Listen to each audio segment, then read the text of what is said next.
तो इस मूवी की शुरुआत हमारे मेन कैरेक्टर चार्ली से होती है, जो कि अपनी नानी के फ्यूनरल को अटेंड करने आई थी। लेकिन एज ए ऑडियंस हम समझ पाते हैं कि चार्ली बाकी बच्चों की तरह बिल्कुल नॉर्मल नहीं है, क्योंकि इतनी ठंड में भी वो रात में बाहर जाकर अपनी ट्री हाउस में सोया करती थी और बाकी लोगों के मुकाबले वो बिल्कुल अलग तरह की ड्रेसेस पहना करती थी। और इतना ही नहीं, एक छोटी बच्ची होने के बावजूद भी उसका शरीर एक औरत की उम्र के बराबर था। अब हम चार्ली की मॉम एनी को स्टेज पर स्पीच देते हुए देखते हैं, जहां हमें पता चलता है कि उस फ्यूनरल में बहुत ही ज्यादा ही अनजान लोग मौजूद हैं। लेकिन इसी बीच चार्ली अपने मॉम के स्पीच देते वक्त अलग अलग तरह की आवाज निकालने लगती है, पर हम समझ पाते हैं कि चार्ली के गले में लटकी हुई लॉकेट बिल्कुल उसकी नानी के लॉकेट से मैच कर रही है, जिसका कारण हमें आगे पता चलेगा। अब चार्ली का पूरा परिवार फ्यूनरल को अटेंड करके अपने घर वापस आते हैं, जहां हम चार्ली के परिवार के बारे में और भी ज्यादा जान पाते हैं कि इनके पूरे फैमिली में सिर्फ मेन 4 मेंबर हैं। वहीं चार्ली के बड़े भाई को स्मोकिंग की लत लगी हुई है,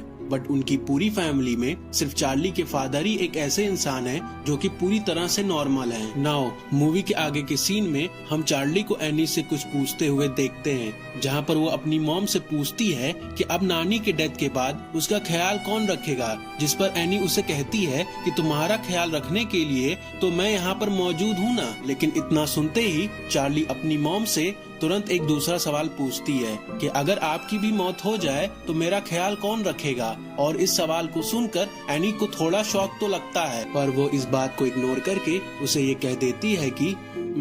मेरे बाद तो तुम्हारा बड़ा भाई यहाँ पर मौजूद रहेगा ही तुम्हारा ख्याल रखने के लिए। और इतना कहकर एनी चार्ली को उसकी नानी के बारे में और भी बातें बताने लगती है, जैसे कि उसकी नानी सबसे ज्यादा चार्ली को ही प्यार करती थी और वो उसे इतना प्यार करती थी कि बचपन में वो खुद चार्ली को अपना दूध पिलाती थी और वो एनी को चार्ली के पास भी आने नहीं देती थी। जिस पर चार्ली अपनी मॉम से कहती है कि नानी को तो असलियत में एक लड़का चाहिए था, पर मैं तो एक लड़की पैदा हुई थी और इसके बावजूद भी वो मुझसे इतना प्यार क्यों करती थी। चार्ली के इस जवाब पर एनी उससे कुछ नहीं कहती है और वो तुरंत ही उस कमरे से बाहर निकलकर अपने माँ के कमरे में आ जाती है, जहाँ पर उसे स्टोरेज बॉक्स में डायरी मिलती है जो कि चार्ली की नानी ने एनी के लिए छोड़ा था, जिसमें लिखा हुआ था कि उनकी कुर्बानी देना जरूरी है, जिसका फल उन्हें जरूर मिलेगा। अब नेक्स्ट सीन में हम चार्ली को उसके स्कूल में देखते हैं, जहां बीच क्लास में ही एक बर्ड जोर से आकर उनकी क्लास की विंडो में लड़ जाती है,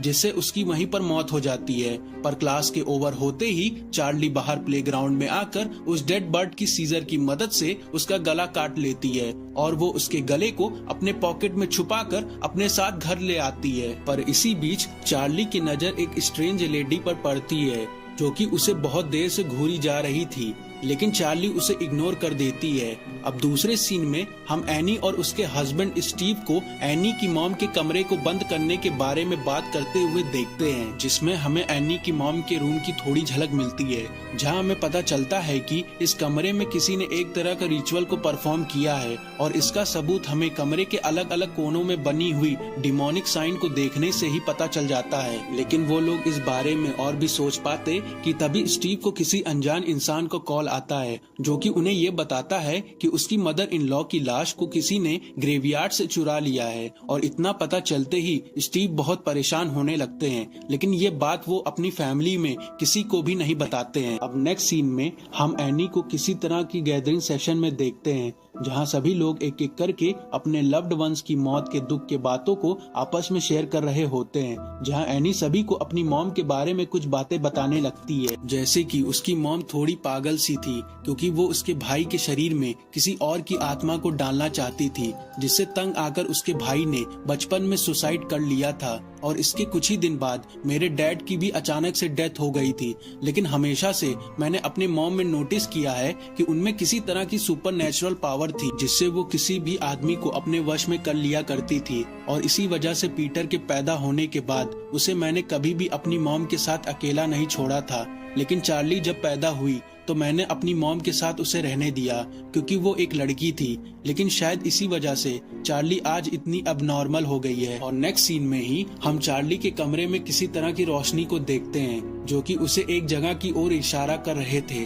चार्ली तुरंत घर के बाहर निकलकर उस जगह की ओर बढ़ने लगती है, जहां उसे एक अनजान शख्स फायर साइड की ओर देखने को मिलता है। चार्ली उसके और भी पास जा पाती कि तभी उसकी मॉम वहां पहुंचकर उसे घर के अंदर ले आती हैं, जहां पीटर अपने दोस्तों की पार्टी में जाने की तैयारी कर रहा होता है। लेकिन एनी पीटर को चार्ली के साथ पार्टी में जाने के लिए कहने लगती है, जिससे पार्टी में पीटर किसी तरह का नशा ना कर सके। पर पीटर पहले अपनी मॉम से कन्विंस नहीं होता, पर लास्ट में उसे अपनी मॉम की बात माननी पड़ती है। अब पार्टी में पहुंचकर पीटर स्मोक करना शुरू कर देता है और चार्ली पास में ही पड़े हुए एक केक को खाने लगती है। पर अनफॉर्चुनेटली उस केक में ड्राई फ्रूट्स प्रेजेंट थे, जिसके कारण उसे पैनिक अटैक आना शुरू हो जाता है। इसीलिए पीटर चार्ली को तुरंत ही अपनी कार में उसे हॉस्पिटल ले जाने लगता है। लेकिन चार्ली कार के अंदर सांस नहीं ले पा रही थी, इसीलिए वो अपने सर को कार की विंडो से बाहर निकाल लेती है। वहीं कार चलाते वक्त पीटर को बीच रास्ते में एक मरे हुए जानवर की लाश दिखाई देती है,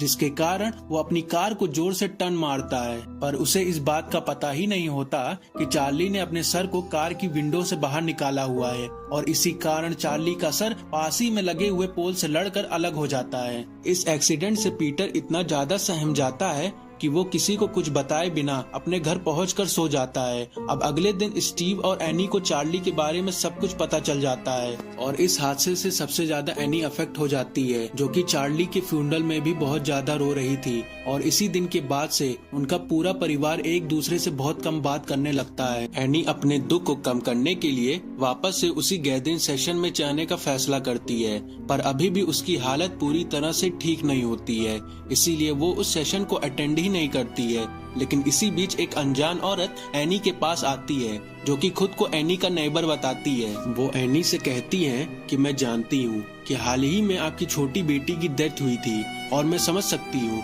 कि आपके दिल पर क्या बीत रही है, क्योंकि मेरी भी ग्रैंड चिल्ड्रन की डेथ पानी में डूबने से हुई थी। इसीलिए अगर आपको किसी तरह की भी मदद चाहिए तो आप मेरे पास इस पते पर आ सकती हैं। और इतना कहकर वो अनजान लेडी वहाँ से चली जाती है। अब अगले दिन एनी उसी लोकेशन पर पहुँच जाती है जहाँ पर वो अनजान लेडी रहती थी, लेकिन एनी को उसके घर के पास आकर थोड़ा अजीब लगता है, क्योंकि उसके घर के एंट्रेंस की मैट का डिजाइन उसने कहीं तो देखा हुआ था। पर वो इस बारे में और भी ज्यादा सोच पाती कि तभी वो अनजान लेडी उसे घर के अंदर बुला लेती है, जहां उनके बीच में बात होना शुरू हो जाता है। एनी उस लेडी को बताती है कि मुझे बहुत पहले से स्लीप वॉकिंग की परेशानी है और इसी बीमारी के कारण एक दिन मैं खुद ही अपने बच्चों की जान लेने वाली थी, पर किसी तरह से मैं खुद ही होश में आ गई थी और तभी से मेरे और पीटर के बीच में काफी दूरियां बढ़ गई हैं, क्योंकि उसे लगता है कि उसकी मॉम अपने ही बच्चों को जान से मारना चाहती हैं। अब नेक्स्ट सीन में हम एनी को एक मिनिएचर आर्ट बनाते हुए देखते हैं,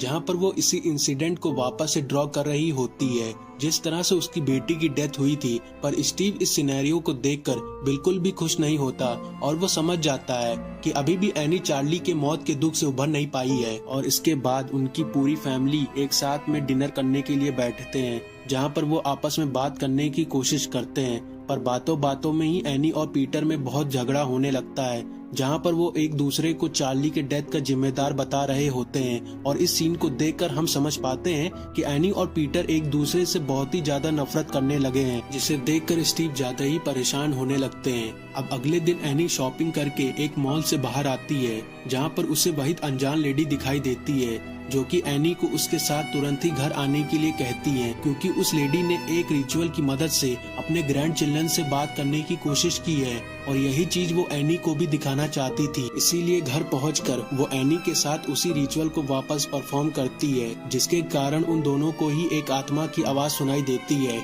जो कि और कोई नहीं उसी अनजान लेडी के ग्रैंड चिल्ड्रन थे। पर एनी इस रिचुअल से थोड़ा अनईजी फील कर रही थी, इसीलिए वो वहाँ से जाने वाली होती है कि तभी वो अनजान लेडी एनी को कहती है कि अगर तुम्हें अपनी बेटी से कभी भी बात करने का मन करे तो वो इस रिचुअल को कभी भी परफॉर्म कर सकती है। और इतना सुनकर एनी वहाँ से तुरंत चली जाती है। अब उसी रात एनी स्लीप वॉक करके पीटर के रूम में आ जाती है, जहाँ पर वो पीटर को मरा हुआ पाती है और उसके पूरे शरीर पर चींटियां रेंग रही थी। लेकिन तभी एनी देखती है कि पीटर अपने आप वापस जिंदा हो जाता है और तभी एनी को रियलाइज होता है कि वो स्लीप वॉक नहीं कर रही थी। और वहीं पर पीटर को ये लग रहा था कि उसकी मॉम वापस से उसको जान से मारने की कोशिश कर रही है, इसीलिए वो अपनी मॉम को बुरा भला कहना शुरू कर देता है, जिस पर एनी भी उसे ये कहती है कि मैं तुम्हें तो कभी पैदा करना नहीं चाहती थी, लेकिन मेरी माँ ने मुझे फोर्स करके तुम्हें पैदा करवाया। लेकिन फिर भी मैंने तुम्हें कई बार मारने की कोशिश की, पर हर बार तुम किसी न किसी तरह से बच जाते थे। और इतना कहकर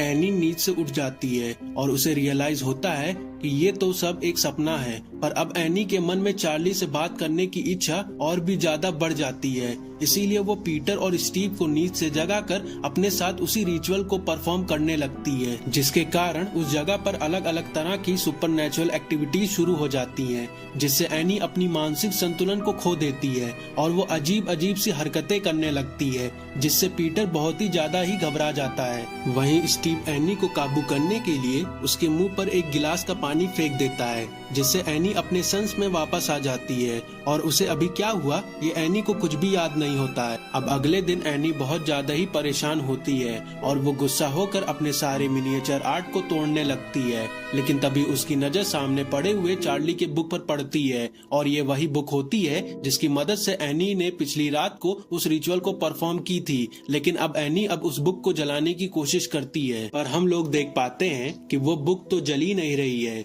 वहीं दूसरी ओर हम पीटर के उसके स्कूल में निराश होते हुए देखते हैं, पर तभी पीटर अपनी परछाई को एक बुक शेल्फ के आईने पर देखता है, जिसमें वो बहुत ही ज्यादा खुश होता है, जिसे देखकर पीटर बहुत ज्यादा ही डर जाता है। अब वापस से हम एनी को उस बुक को जलाते हुए देखते हैं, जहां पर उस बुक में आग की लपटें लगना शुरू हो जाती हैं, पर इसी के साथ एनी धीरे धीरे आग में जलने लगती है। इसीलिए खुद को बचाने के लिए वो उस बुक को जलने नहीं देती है। अब एनी के दिमाग में बहुत सारे सवाल बनने लगते हैं, जिसका जवाब पाने के लिए वो वापस से उसी पड़ोसी के घर जाने लगती है, जहां पहुंचकर एनी को वापस से वही मैट उसके घर के दरवाजे पर देखने को मिलता है। पर इस बार एनी को याद आ जाता है कि उसने इस मैट को आखिरी बार कहाँ देखा था। इसीलिए वक्त को और भी ज्यादा जाया किए बिना वो उस स्ट्रेंज लेडी के घर के अंदर घुस जाती है, जहाँ पर वो लेडी तो मौजूद नहीं होती, पर उसके घर की हालत को देखकर एनी अंदाजा लगा लेती है कि यहाँ पर किसी तरह का रिचुअल को परफॉर्म किया गया है, और ये रिचुअल और किसी पर नहीं बल्कि एनी के बेटे पीटर पर किया गया है। इसीलिए एनी तुरंत वहाँ से निकलकर अपने घर आ जाती है और वो अपनी मॉम के रूम में आकर कुछ सामान को तलाशने लगती है, जहाँ पर उसे एक एल्बम मिलता है और वो नोटिस करती है कि उस एल्बम में वही स्ट्रेंज लेडी उसकी मॉम के साथ मौजूद थी। और एनी समझ जाती है कि ये स्ट्रेंज लेडी उसकी मॉम को पहले से ही जानती थी और वो उसकी मॉम को बताए हुए तरीकों से ही एनी को मैनिपुलेट करके उससे अलग अलग तरह के रिचुअल्स को परफॉर्म कर रही थी, जिससे उसकी मॉम का किसी तरह का मकसद पूरा हो सके। इसीलिए उस मकसद को जानने के लिए एनी और भी चीजों को तलाशने लगती है, जहाँ पर उसे एक किताब मिलती है और उस किताब को पढ़कर एनी समझ जाती है कि अब तक जितने भी रिचुअल को परफॉर्म हुए हैं वो सभी हेल के डीमन डायमंड को बुलाने के लिए किया गया है, जिसे हेल से निकलने के लिए एक कमजोर आदमी की शरीर की जरूरत है। पर इसी बीच एनी को ये भी पता चलता है कि इस रिचुअल को बहुत पहले भी परफॉर्म किया गया था और इस रिचुअल को परफॉर्म करने वाला और कोई नहीं थी, उसकी मम्मी, जो कि उन्होंने उसके भाई पर परफॉर्म किया था। पर एनी के भाई के सुसाइड करने के कारण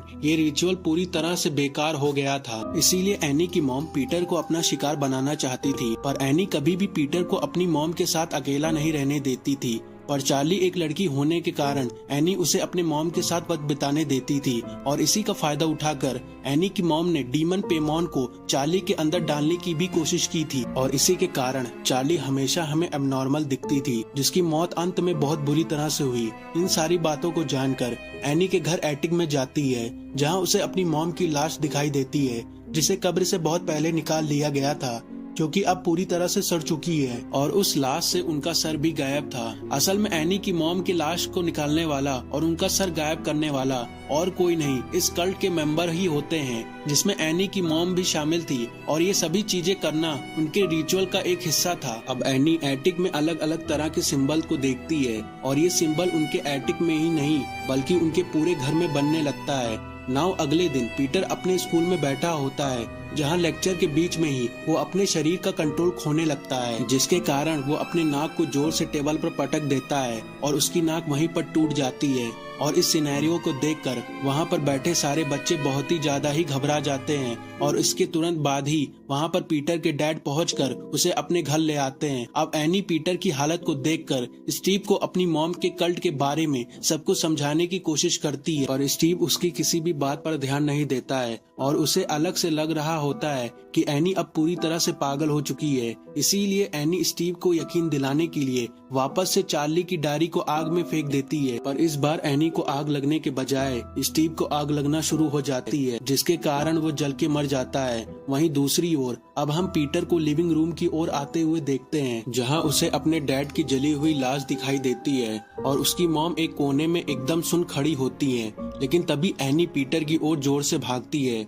जिससे घबराकर पीटर तुरंत घर के एटिक में चला जाता है, जहां अंदर आने पर उसे अपनी ग्रैंड मॉम की लाश दिखाई देती है। वहीं बाहर उसकी मॉम दरवाजे पर जोर जोर से अपने सर को पटक रही होती है, क्योंकि अब एनी को डीमन पूरी तरह से अपने काबू में कर लिया है। नाउ पीटर एटिक में अपने ग्रैंड मॉम के अलावा कुछ और लोगों को भी नोटिस करता है, जिन्होंने कपड़े नहीं पहने होते हैं, पर तभी वो अपनी मॉम को एटिक के अंदर देखता है, जो कि अपने गले को बहुत बुरी तरह से काट रही होती हैं। और इससे घबरा के पीटर सामने लगी हुई कांच को तोड़कर बाहर कूद जाता है और उसकी वहीं पर मौत हो जाती है। और इसी के बाद एक नीली रोशनी आकर पीटर के शरीर में घुस जाती है और फाइनली डीमन पेमॉन ने पीटर के शरीर पर काबू कर लिया होता है। इसके बाद पोजेस्ड एनी एक ट्री हाउस के अंदर एंटर करती है, जिसके पीछे पीछे पीटर भी अंदर घुस जाता है और अंदर पहुंचकर पीटर बाकी लोगों को अपने सामने झुका हुआ पाता है। पर तभी वहां पर एनी की पड़ोसी आकर पीटर को एक ताज पहनाती है और तभी वहां पर मौजूद सभी लोग पेमॉन के नाम की पूजा करने लगते हैं।